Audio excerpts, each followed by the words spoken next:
सत श्री अकाल, राम राम, नमस्ते, इस्लाम। मैं आपका होस्ट ऐसे रंधावा और आप देख रहे हैं जेटू चैनल। आज हमारे साथ हमारे गेस्ट मनोज सिंह दोहान मौजूद हैं। इनसे हम जो जाटिज्म के ऊपर बात करेंगे और इनके जो थॉट्स हैं, जो इनकी व्यूज हैं, वो आपके साथ शेयर करेंगे। Thank you very much Manoj Singh दोहान भाई, आपने हमें ज्वाइन किया, अपना टाइम हमारे साथ शेयर किया। सबसे पहले तो आप आप मुझे अपना अपने क्लैन के बारे में बताएं कि आपका जो नेटिव विलेज है आपके क्लैन का, वो कहाँ पे है। और जो आपका नेटिव बेल्ट है, यानी कि जिसको हम एथनिक बेल्ट कहते हैं दुहान का, वो इंडिया में किस स्टेट में मौजूद है। और इसके अलावा क्या दुहान क्लैन के जो लोग हैं वो पाकिस्तान साइड में भी मौजूद हैं? अगर पाकिस्तान साइड में मौजूद हैं तो वो किस स्टेट में पाकिस्तान के मौजूद हैं, और वहां पे उनके कितने विलेजेस हैं? इसमें रंधावा साहब हमारा जो जो गोत्र है हमारा वो है दूहन। और दूहन जो है हमारा गोत्र या हमारा क्लैन जो है ये हरियाणा में है, और वेस्ट उत्तर प्रदेश में है, मध्य प्रदेश में भी कुछ एक विलेजेस हैं, और राजस्थान में है। पंजाब में भी है लेकिन कम कम है वहाँ हमारे विलेजेस दूहन के। और हम्म। जो इसकी बेल्ट है, एथनिक बेल्ट जो आपने कहा, तो हमारे गोत्र की ये खास बात है कि इसके बेमुश्किल दो गांव नहीं मिलेंगे आपको इकट्ठे। अदरवाइज तो जितने भी एथनिक ग्रुप्स हैं उनके, जैसे मलिक हो गए, हुड्डा हो गए, दैया हो गए, या जितने भी हैं, उनके गांव के गांव मिल जाएंगे। लेकिन दुहन जो गोत्र है हमारा, इसके दो गांव एक आध एक्सेप्शनल बेस के ऊपर इसके दो गांव इकट्ठे मिलेंगे। अदरवाइज तो दूहन हम्म। जो है वो बिखरा हुआ गोत है हमारा। हम्म। और तो पाकिस्तान, जी जी। पाकिस्तान पंजाब में इसके इस बारे में मुझे जानकारी नहीं है कि पाकिस्तान में भी कितने दूहन हैं। लेकिन इंडिया के पंजाब में हैं, बहुत कम गांव हैं। लेकिन हरियाणा में और वेस्ट यूपी में और राजस्थान में ज्यादा हैं। ठीक हो गया। मनोज भाई, क्लैन की क्या इंपॉर्टेंस होती है जाट ट्राइब के अंदर? क्योंकि अगर हम अल्टीमेटली अपने क्लैन को स्ट्रॉन्ग करते हैं तो जो जाट ट्राइब है वो स्ट्रेंथन होता है। तो कैसे हम अपने क्लैन को ऑर्गेनाइज कर सकते हैं, कैसे हम अपने क्लैन के इंपॉर्टेंस को ज्यादा वैल्यू दे सकते हैं?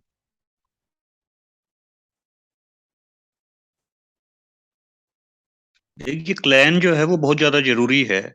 और जैसे जट ट्राइब है, तो जट ट्राइब के अंदर जो है क्लैन जो है वो एक तरीके से एक सेफ गार्ड का काम करता है, एक एक्स्ट्रा सिक्योरिटी लाइन का भी काम करता है जट ट्राइब को कंसोलिडेट करने के लिए।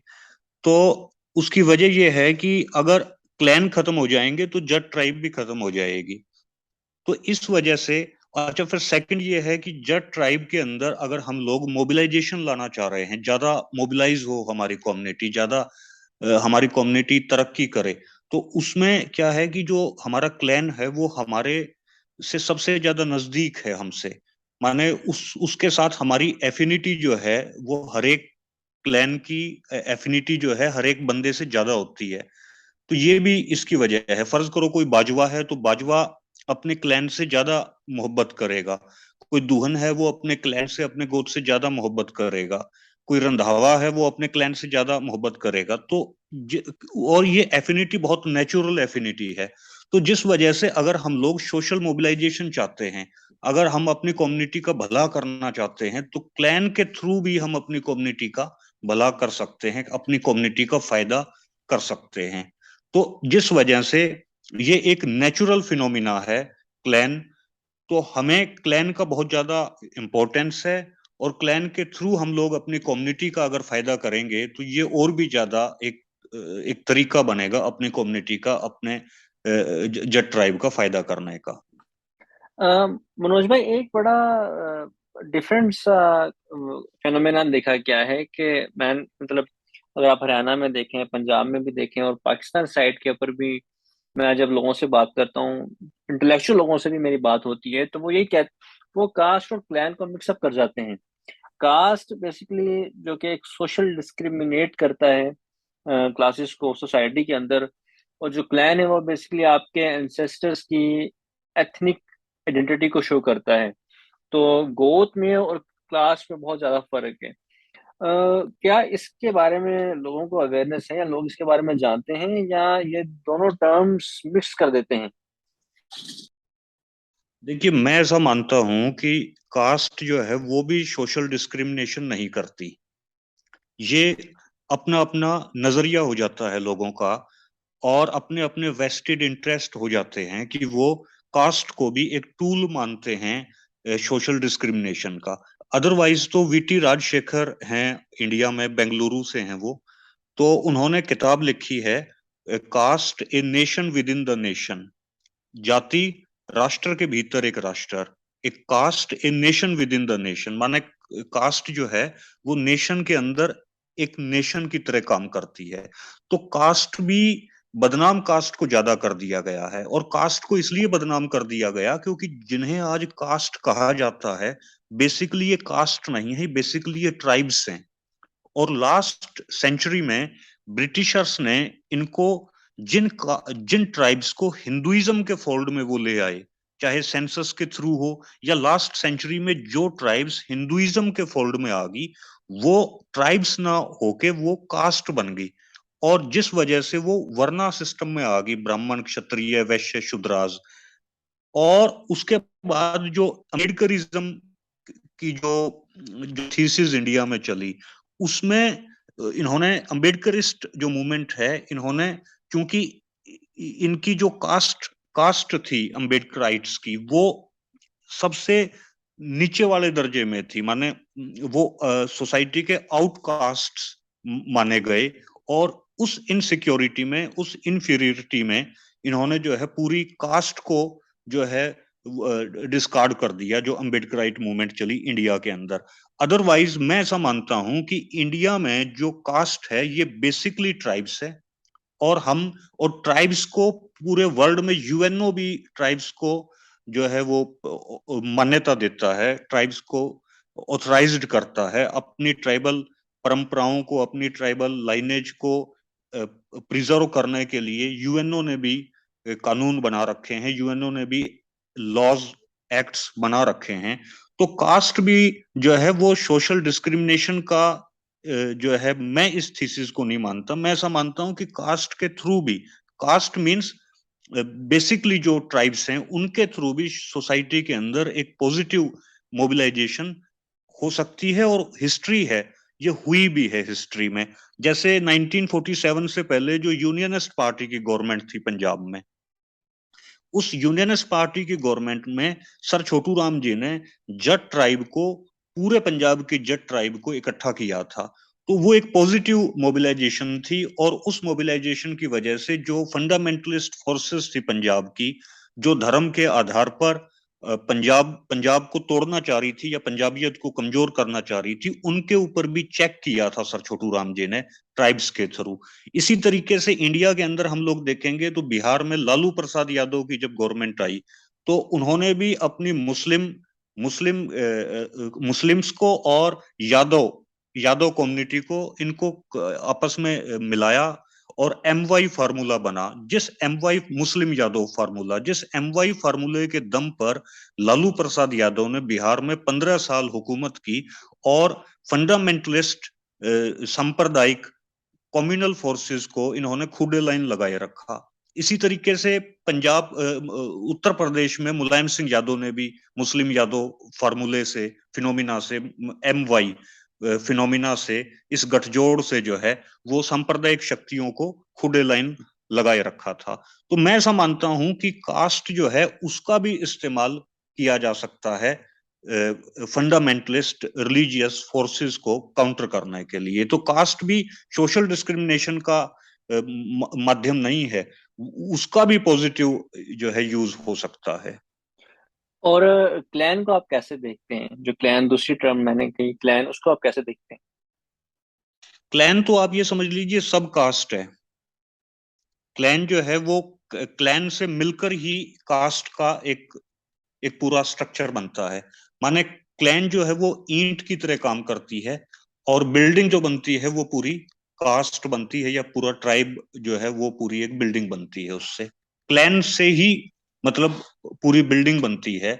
क्लैन एक ईटों की तरह काम करती है किसी भी ट्राइब को स्ट्रेंथन करने में। मनोज भाई, आप जेल भी गए और काफी साल तक आप जेल में रहे, क्या रीजन था जेल जाने का, और क्यों आपको इंडियन गवर्नमेंट ने जो है वो प्रिजन में लिया? हरियाणा के अंदर 2016 में, फरवरी 2016, फैब 2016 में एक मूवमेंट चला था, जाट रिजर्वेशन मूवमेंट। रिजर्वेशन का मतलब ये है कि हमें भी, जट्टों को भी हरियाणा के अंदर रिजर्वेशन दिया जाए, गवर्नमेंट सर्विसेज में रिप्रेजेंटेशन दिया जाए, जैसे अदर कास्ट्स का या अदर ट्राइब्स का इंडिया के अंदर इंडियन कॉन्स्टिट्यूशन के थ्रू जो है वो रिप्रेजेंटेशन है। जैसे शेड्यूल्ड कास्ट का रिजर्वेशन है या अदर बैकवर्ड क्लासेस का भी रिजर्वेशन है, तो जाटों को भी गवर्नमेंट जॉब्स में, सेंटर में भी और स्टेट में भी रिजर्वेशन दिया जाए गवर्नमेंट जॉब्स में। तो ये मूवमेंट फैब 2016 में हरियाणा में चला, और ये मूवमेंट वायलेंट हो गया। फिर वायलेंट होने की वजह यह रही कि गवर्नमेंट ने जाटों के ऊपर गोलियां चलवा दी, जिसमें करीबन हमारे 20 भाई शहीद हुए जो जाट कम्युनिटी से बिलोंग करते थे, और फिर मूवमेंट वायलेंट होता चला गया।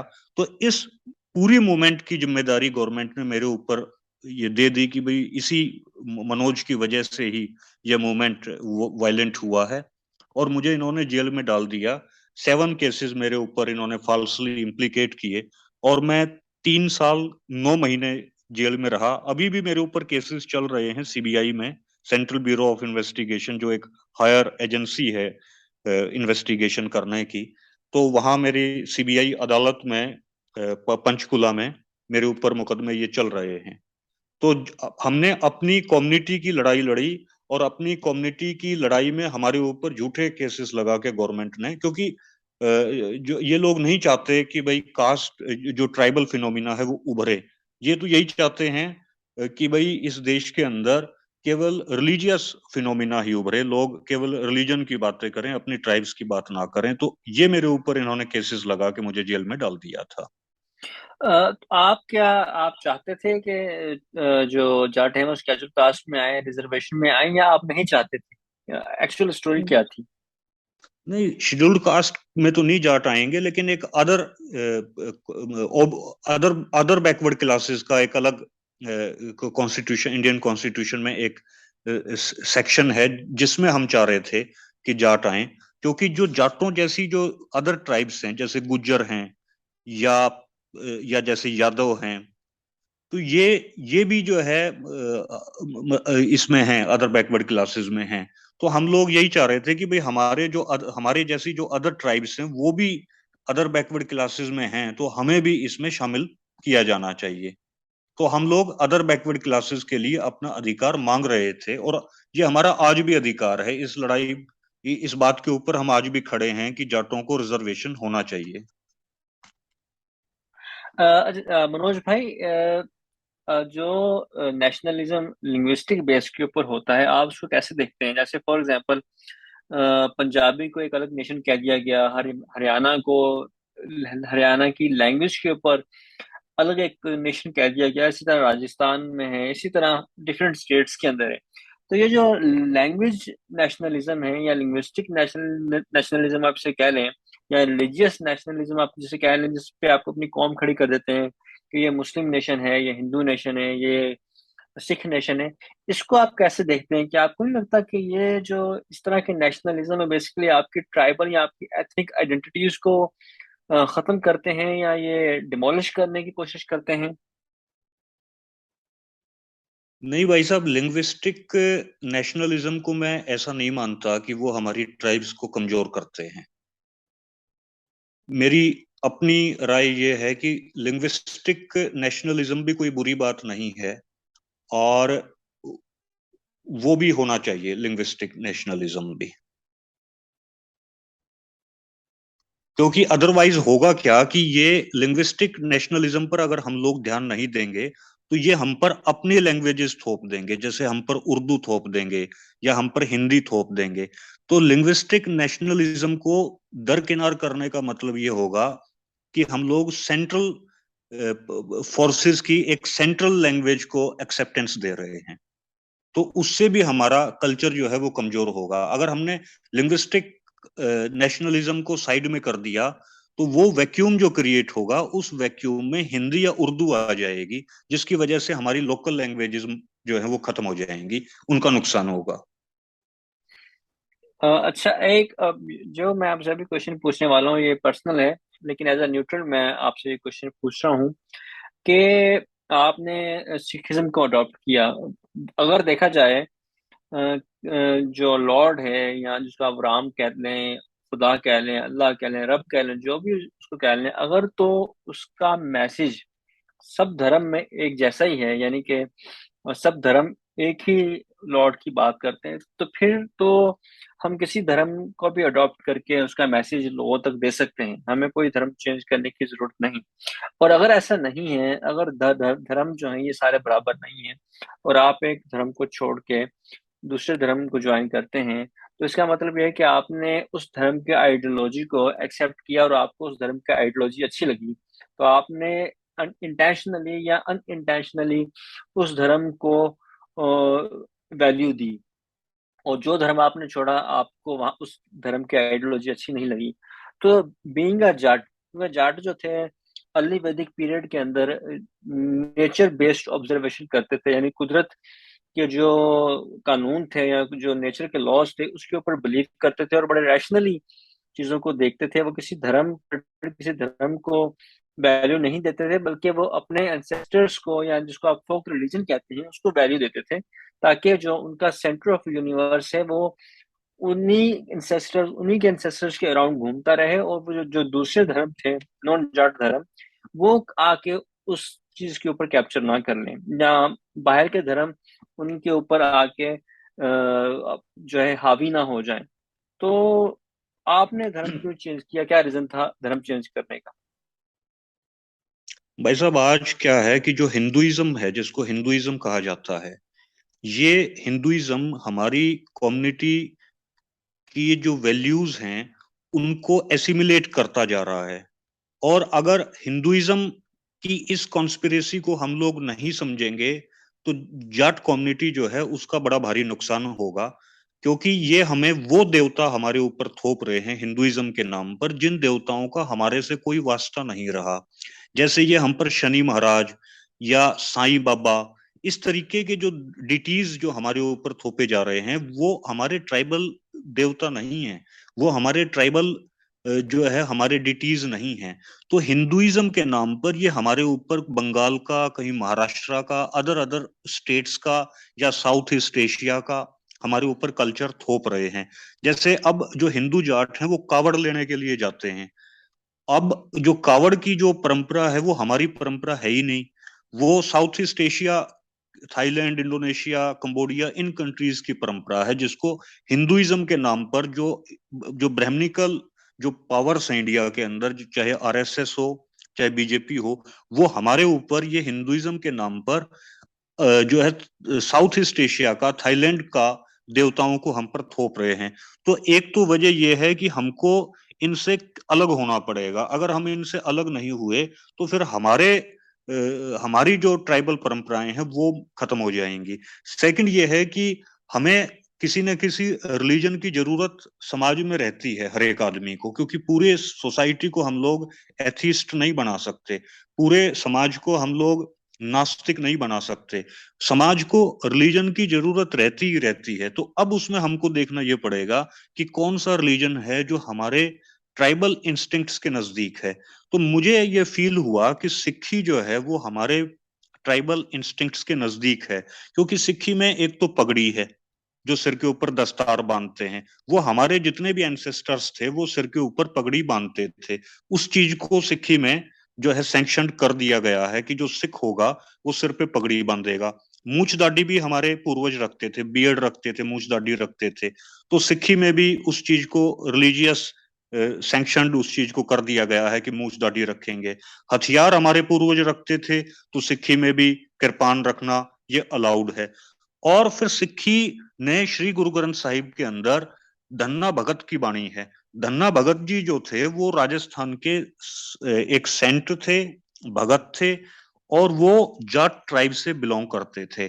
तो उनकी भी वाणी जो है वो सिखिज्म में है। माने सिखिज्म एक ऐसा रिलीजन मुझे फील हुआ कि जो हमारे अपने पंजाबी कल्चर से निकला है, जिसके अंदर जट्टों का भी कंट्रीब्यूशन है, अदर ट्राइब्स का भी कंट्रीब्यूशन है, और इसमें हमारे पूर्वजों की भी रिस्पेक्ट है, जैसे धन्ना भगत जी हमारे इसमें रहे। तो पंजाबियत का अपना कल्चर है सिक्खी, ये अलग नहीं है कि भाई हम सिक्खी को पंजाब के कल्चर से अलग करके देखें। हिंदुइज्म पंजाबी कल्चर हमारे कल्चर से अलग है, जट्टों के कल्चर से अलग है। जैसे मेरी दादी ने कभी मंगलसूत्र नहीं पहना जो हिंदू औरतें पहनती हैं, मेरी दादी ने कभी साड़ी नहीं बांधी जो हिंदू औरतें बांधती हैं, मेरी दादी ने कभी करवा चौथ का व्रत नहीं रखा जो हिंदू औरतें रखती हैं, मेरी दादी ने कभी सिंदूर नहीं लगाया जो हिंदू औरतें लगाती हैं। तो हमारा जो कल्चर है, जो जट्टों का कल्चर है, वो हिंदू कल्चर से अलग कल्चर है। और हमारा जट्टों का कल्चर वो पंजाबियत का कल्चर होने की वजह से हमारा कल्चर सिक्खी के ज्यादा नजदीक है। तो इस वजह से आज के दिन किसी न किसी ऑर्गेनाइज्ड रिलीजन को तो हमको अडॉप्ट करना पड़ेगा। अदरवाइज हम लोग केवल इस बात के भरोसे नहीं बैठ सकते कि हमारे जो एंसेस्टर्स थे वो प्रकृति की पूजा करते थे, वो नेचर की पूजा करते थे। वो बहुत डिसेंट्रलाइज्ड एक व्यवस्था है जो आज के सेंट्रलाइज्ड ऑर्गेनाइज्ड सिनेरियो में टिक नहीं पाएगी। तो जिस वजह से हमें एक ऑर्गेनाइज्ड रिलीजन की भी अपनी ट्राइब को स्ट्रेंथन करने के लिए जरूरत है। तो इस वजह से मैंने जो है सिक्खी को एक सही रिलीजन समझा कि जो हमारे नजदीक है। अच्छा, सिक्खी के अंदर पुरखों की रिस्पेक्ट है। जैसे गुरु नानक देव जी ने जो कहा कि अकाल पुरख, सिक्खी में हम लोग अकाल पुरख को मानते हैं। पुरख का मतलब है एंसेस्टर्स, और अकाल का मतलब है जिसकी कभी डेथ ना होती हो। तो हमने तो गॉड को भी, परमात्मा को भी, अल्लाह को भी अकाल पुरख के तौर पे माने, एक एक एंसेस्टर की तरह ही हमने उसको माना है, और एंसेस्टर की तरह ही हम उसको मानते हैं। तो सिक्खी एक ऑर्गेनाइज्ड रिलीजन है जो आज के कंटेम्प्रेरी वर्ल्ड में जो है वो मैं समझता हूं कि ज्यादा मुफीद है, जिसकी वजह से हमारी ट्राइब को में कमजोरी नहीं आएगी, बल्कि हमारी ट्राइब को स्पेस मिलेगा सिक्खी के अंदर। तो यही सोच के इंडिया के अंदर मैंने सिखिज्म को अडॉप्ट किया। मनोज भाई, 1947 की अगर बात हो तो 1947 में जो मास्टर्स थे, मैं मास्टर्स से मुराद ब्रिटिश को कह रहा हूँ, ब्रिटिश गवर्नमेंट, और आगे फिर उनके पपेट्स थे, जिनको यूज करते हुए उन्होंने रिलीजन को भी यूज किया और जाटलैंड को डिवाइड कर दिया। तो आपको नहीं लगता कि रिलीजन कहीं ना कहीं आगे जाके सोसाइटी के अंदर यूज होता है? और ये जो जाटलैंड है, बेसिकली अगर आप किसी रिलीजन को अडॉप्ट करके, फॉर एग्जांपल अगर आप पाकिस्तान की तरफ देखते हैं या राजस्थान की तरफ देखते हैं, तो आपको लगता है कि किसी पर्टिकुलर रिलीजन को अडॉप्ट करके क्या आप पूरे जाटलैंड को समझ सकते हैं, या आप नेबरहुड क्रिएट कर सकते हैं, ब्रदरहुड क्रिएट कर सकते हैं? भाई साहब, नंबर वन तो यह है कि आपके पास कोई ऑप्शन नहीं है। आज इंडिया के अंदर जो हिंदुइज्म है उसको रोकने के लिए आप क्या करेंगे? हिंदुइज्म को रोकने के लिए अगर कोई हिंदुइज्म का एंटीडोट है, हिंदुइज्म की एंटीथीसिस है, तो वो सिखिज्म के अलावा कोई इंडिया के अंदर रिलीजन नहीं है। सेकंड, जो आपने बात कही कि रिलीजन जो है वो अगर फंडम ये स्लिपरी ग्राउंड तो रहता है हर हर रिलीजन में, कि अगर वो फंडामेंटलिज्म के रास्ते पे चलना शुरू हो जाए तो वो नुकसान करता है। वो स्टेट का भी नुकसान करेगा, वो आपकी ट्राइब का भी नुकसान करेगा। और फंडामेंटलिज्म से रिलीजन को बचाने का जो फॉर्मूला सर छोटू राम जी बताया करते थे, वो ये बताया करते थे कि भाई, वो यूनियनिस्ट पार्टी के फाउंडर थे, वो कहते थे कि रिलीजन को आप पॉलिटिक्स में ना लेकर आए। अगर रिलीजन को पॉलिटिक्स में लाया जाएगा तो नुकसान होगा। अदरवाइज कोई हिंदू है वो मंदिर में घंटी बजाए, कोई मुसलमान है मस्जिद में नमाज अदा करे, सिख जो है गुरुद्वारों में अरदास करें, तो कोई दिक्कत नहीं है। लेकिन अगर रिलीजन का अगर पॉलिटिकल इस्तेमाल होना शुरू हो जाएगा तो वो नुकसान करेगा। तो यहाँ चेक हमें रिलीजन के ऊपर लगाना पड़ेगा कि राजनीति में रिलीजन का इस्तेमाल ना हो, तो रिलीजन नुकसान नहीं करता। क्योंकि अगर आप देखते हैं, वेस्ट को देखते हैं या दूसरी कंट्रीज को देखते हैं, चाइना को देख लेते हैं आप, रिलीजन एक इंसान को अच्छा और बुरा रास्ता तो बताता है, लेकिन जो सोसाइटी के इश्यूज हैं, जैसे कोई प्रोडक्ट का बनाना, मैन्युफैक्चरिंग करना, साइंस एंड टेक्नोलॉजी वगैरह, ये चीजें तो आप नेचर से सीखते हैं, नेचर आपको बताती है कि आपने क्या करना है। तो मैं इस पे आपकी इनपुट लेना चाहूंगा कि किस तरह जाट जो है अपनी सोसाइटी को, या जो जाट लोग हैं, ये यूनिटी क्रिएट कर सकते हैं, कैसे एक दूसरे के ज्यादा क्लोज आ सकते हैं। देखिए, एक तो नजदीक आने का तरीका ये है कि हम लोग इस बात को पहचाने कि हमारा ब्लड एक है, हमारा खून एक है। तो अब जब हम लोग ईमानदारी से इस बात को समझ लेंगे कि हम एक डीएनए के लोग हैं, तो हम ऑटोमेटिकली एक दूसरे के नजदीक आ जाएंगे। तो मैं ऐसा मानता हूं कि जितनी हमारे अंदर कॉन्शियसनेस पैदा होगी अपनी ट्राइब को लेकर, उतना ही हम लोग एक दूसरे के नजदीक आएंगे। मनोज भाई, एक क्वेश्चन मैं आपसे ये भी पूछूंगा कि जो लोग, जो नॉन जाट लोग हैं, वो फेक क्लैन यूज करते हैं। अगर कोई दुहान नहीं है तो वो दुहान का नाम यूज करता है, बाजवा का नाम यूज करता है, सिद्धू का नाम यूज करता है। तो आप इसके बारे में क्या कहेंगे? क्या ये ठीक बात है? क्योंकि कोई फेक जाट बन के वो जाट क्लैन के अंदर शादी करता है, तो वो तो एक तरह से जुर्म हो गया, बहुत बड़ा क्राइम हो गया। आप इस पे क्या कहना चाहेंगे? इसमें भाई साहब ये है कि इंडिया के अंदर ये प्रॉब्लम बहुत कम है। मतलब ये बात सही है कि भाई जो जट, जो क्लैन के जो गोथ हैं, हमारे जो जट क्लैन है वो अदर कास्ट में भी है। लेकिन वो अदर कास्ट में वो शुरू से ही है उनका। जैसे दैया जो है वो चमार भी हैं, जाट भी हैं। दूहन जो है वो मैंने राजपूतों में भी दूहन देखे हैं। तो इसी तरीके से राठी जो हैं वो चमार भी हैं, वो जाट भी हैं। लेकिन वो आज से यूज नहीं हो रहे, वो भाई सब शुरू से ही उनके पास भी यही क्लैन है, जाटों के पास भी यही क्लैन है। तो वो इंडिया के अंदर लेकिन पहचान है हमें। तो यहाँ तो बहुत रेयर चांसेस होते हैं कि कोई आदमी जो जट नहीं है वो अपने आप को जाट कह के और वो जाटों में शादी कर ले। हुई हैं शादियां लेकिन बहुत कम हैं। रेयरेस्ट चांसेस होते हैं यहाँ पर इंडिया में इस चीज के। ये पाकिस्तान में है ये प्रॉब्लम, लेकिन इंडिया में नहीं है ये। क्योंकि मैंने कुछ सिंगर्स देखे जो कि पहले उनका नाम कुछ और था, बाद में उनका नाम कुछ और हो गया। इसी तरह जो एक्ट्रेस हैं, जो जो पंजाब जो इंडस्ट्री है मीडिया की, वहां पे वो काम करती हैं। क्योंकि शायद वो उनको ये फील होता है कि नाम बनाने के लिए जाट की गोद यूज कर लें ताकि नाम भी बन जाए, पैसा भी आ जाए। तो ये तो दोनों तरफ, मैंने मेरे जो ऑब्जर्वेशन है कि ये दोनों तरफ ही है, ऐसा दोनों तरफ ही होता है। अ, जो कि नहीं होना चाहिए लीगली। नहीं, मुझे होना नहीं चाहिए, लेकिन जी जी। होना नहीं चाहिए भाई साहब, लेकिन यहाँ कम है इंडिया के अंदर ये। ऐसा तो होता है कि भाई कोई कास्ट जो है वो दिल्ली में जाके खुद को जाट कहना शुरू कर दे, या शहरों में आके खुद को जाट कहना शुरू कर दे। लेकिन कास्ट एक ऐसा चीज है, वो ज्यादा दिन छिपती नहीं है। वो लोगों को मालूम चल ही जाता है ये किस ट्राइब से बिलोंग करता है, देर सबेर। मनोज भाई, आखिरी क्वेश्चन मैं आपसे ये पूछूंगा कि क्या बेस्ट पॉसिबल वे है ट्राइब को, क्लैंस को, एथनिक बेल्ट्स को, लैंड को, कल्चर को ऑर्गेनाइज करने का माइटी टाइकून्स के अगेंस्ट, जो आजकल जो दूसरे नेशंस हैं, जो बहुत बड़े बड़े नाम हैं, बिलियनियर्स हैं इंडिया में, या इस तरफ पाकिस्तान साइड में भी नॉन जाट लोग हैं जो बहुत बड़े पैसे वाले लोग हैं। क्योंकि जमीन भी जट की थी, कल्चर भी हमारा था, एथनिक बेल्ट्स भी हमारे थे। अब ना तो वो लैंड हमारे पास रही, ना वो कल्चर भी दूसरे लोग यूज करते जा रहे हैं, नाम यूज कर रहे हैं जटों का, एथनिक बेल्ट्स भी हमारे हाथों से जा रहे हैं, और मंडियां जो थी, जो सप्लाई चेन का सारा सिस्टम था, वो भी हमारे हाथ से जा रहा है। तो क्या बेस्ट पॉसिबल वे है as a whole Jat tribe को ऑर्गेनाइज करने का? भाई साहब, इसमें हमें सबसे पहले तो ये पहचानना पड़ेगा कि what is the principal contradiction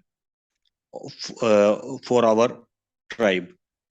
तो मैं उसमें ये मानता हूँ कि एक तो जो जो ब्राह्मणिकल सिस्टम है, जो ब्राह्मणवाद है, वो हमारी कास्ट को, हमारी ट्राइब को कमजोर कर रहा है, क्योंकि वो हमको पहचानने ही नहीं दे रहा, वो हमको सेग्रीगेट करता है।